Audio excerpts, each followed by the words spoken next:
தனி வழி நிகழ்ச்சியில் மாற்று வேலைவாய்ப்புகளில் இன்றைக்கி நம்ம பார்க்க போகிறது மொழிபெயர்ப்பு பணி, டிரான்ஸ்லேஷன் அப்படின்னு சொல்லுவாங்க. இந்த டிரான்ஸ்லேட்டர் பணியில் எந்த மாதிரி வேலைவாய்ப்புகள் இருக்குது? நம்ம இந்தியா எடுத்திங்கன்னா ஒரு 28 மாநிலங்கள் கொண்ட பெரிய நாடு. இதில் வந்து 30க்கும் மேற்பட்ட மொழிகள் இருக்குது. நம்ம இந்தியாவிலே வந்து ஒரு மாநிலத்தில் இருக்கிற மொழியிலேருந்து இன்னொரு மாநில மொழி வேறுபடுது. அப்போ வந்து இப்போ வந்து ஒரு கவர்மெண்ட் டாக்குமெண்ட் இல்லை அதை தவிர்த்து மற்ற விதமான இப்போ ஒரு நிகழ்ச்சிகள் இருக்குது, டிவி ப்ரோக்ராம் இருக்குது, திரைப்பட நிகழ்ச்சிகள் இருக்குது அப்படின்னா ஒரு மொழியில் இன்னொரு மொழிக்கு நம்ம மொழிபெயர்க்க வேண்டியிருக்கு. அதே மாதிரி டாக்குமெண்ட்ஸும் மொழிபெயர்க்க வேண்டியிருக்கு. நம்ம இதை டாக்குமெண்ட்ஸ்லாம் இருந்தலாம். அதனால் இந்த டிரான்ஸ்லேஷனில் வந்து நல்ல ஒரு வேலைவாய்ப்பு இருக்குது. ஸோ அதே மாதிரி எல்லா கவர்மெண்ட்லேயும் பார்த்திங்கன்னா நம்ம வந்து ஸ்டேட் கவர்மெண்ட்டில் நமக்கு வந்து அந்த தாய்மொழி ஒன்று இருக்கும், ஆங்கிலம் இருக்கும். ஸோ அதனால் இந்த ஆங்கிலத்துலேருந்து தாய்மொழிக்கு மொழிபெயர்த்தல், இப்போ நம்ம தமிழ்நாட்டில் எடுத்துகிட்டா தமிழ்லேருந்து ஆங்கிலத்துக்கு மொழிபெயர்த்தல், ஆங்கிலத்துலேருந்து தமிழுக்கு மொழிபெயர்த்தல். அதே மாதிரி வந்து டெல்லியில் எடுத்துக்கிட்டிங்கன்னா ஹிந்தி, ஆங்கிலம் இந்த மாதிரி. அதே மாதிரி ஒரு ஸ்டேட்லேயும் இன்னொரு ஸ்டேட் பண்ணால் இப்போ தமிழ் ஹிந்திக்கு மொழிபெயர்க்கணும். அந்த மாதிரி இந்த மாதிரி மொழிபெயர்ப்பு பணிகள் நிறைய இருக்குது.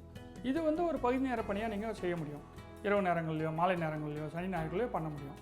அந்த இதுக்கு வந்து இதை தவிர்த்து வெளிநாடுகள்லேயும் நிறைய வாய்ப்புகள் இருக்குது. வெளிநாடுகள் பார்த்திங்கன்னா வெளிநாட்டில் வந்து இப்போது ஜெர்மன் இருக்குது, ஜெர்மன், ஜப்பான், சைனா, இந்த மாதிரி ஃப்ரெஞ்சு, இந்த மாதிரி ஃப்ரான்ஸ், இந்த மாதிரி நாடுகளில் பார்த்திங்கன்னா அவங்க தாய்மொழியில் நிறைய டாக்குமெண்ட்ஸ் இருக்குது. அப்போ வந்து அந்த இதில் வந்து வியாபார தொடர்புகள் ஏற்படும் போது அவங்க இந்தியாவுக்கு இப்போ சாஃப்ட்வேர் கம்பெனிஸ்லாம் இருக்குது. இந்த சாஃப்ட்வேர் கம்பெனிஸில் வந்து வெளிநாட்டு நிபுணர்கள்லாம் இந்தியாவில் வந்து அவுட் சோர்சிங் பண்ணி சாஃப்ட்வேர் தயாரிப்பு இங்கே பண்ணுறாங்க. அப்போ வந்து அந்த ஒரு ஜெர்மனில் ஒரு நாட்டு மனிதர் வந்தாலோ ஜப்பான் நாட்டு மனிதர் வந்தாலோ அவருக்கு வந்து ஒரு மொழிபெயர்ப்பாளராக செயல்படணும். அவர் சொல்லக்கூடிய விஷயங்களை மொழிபெயர்த்து சொல்லணும். அதே மாதிரி அவங்க செய்யக்கூடிய டாக்குமெண்ட்ஸ் எல்லாம் வந்து நம்ம மொழிபெயர்த்து கொடுக்கணும். இந்த மொழிபெயர்ப்பு பணியில் நமக்கு நிறைய வேலைவாய்ப்புகள் இருக்குது, பகுதி நேர வேலைவாய்ப்புகள் இருக்குது. ஸோ அதே மாதிரி இப்போ வந்து எம்பசிஸ் இருக்குது, தூதரகங்கள். இந்த தூதரகங்களில் பார்த்திங்கன்னா முழு நேர பணியாகவே ஒரு டிரான்ஸ்லேட்டர்னு இருப்பாங்க. இது வந்து பார்ட் டைம் ஜாபும் கொடுக்குறாங்க. இந்த பார்ட் டைம் ஜாப் நீங்கள் ரொம்ப எக்ஸ்பர்டைஸ் ஆகும்போது நீங்கள் முழு நேர பணிக்கும் அந்த எம்பசிஸில் போய் தூதரகங்களில் நீங்கள் ஒர்க் பண்ணலாம்.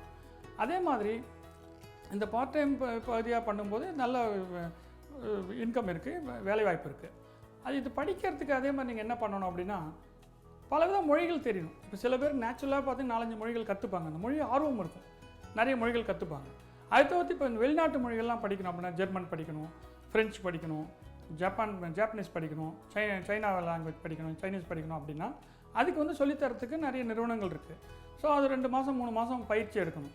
அந்த பயிற்சி எடுத்துக்கிட்டிங்கன்னா உங்களுக்கு நல்ல ஒரு நாலேஜ், அந்த ஒரு மொழியிலையும் ஒரு நல்ல நாலேஜ் வந்துடும், நிபுணத்துவம் வந்துடும். அதே மாதிரி உங்களுக்கு வந்து பல விதமாக வந்து விஷயங்கள் தெரிய ஆரம்பிச்சிடும். தெரியும் போது நீங்கள் மிகவும் எளிமையாக இது பண்ண முடியும், ரொம்ப கஷ்டம் கிடையாது. அதே மாதிரி அந்த லாங்குவேஜை ரசிக்க முடியும். இன்னும் பார்த்திங்கன்னா அந்த லாங்குவேஜில் வந்து ஒவ்வொரு லாங்குவேஜ்லேயும் ஒரு இலக்கியம் உண்டு.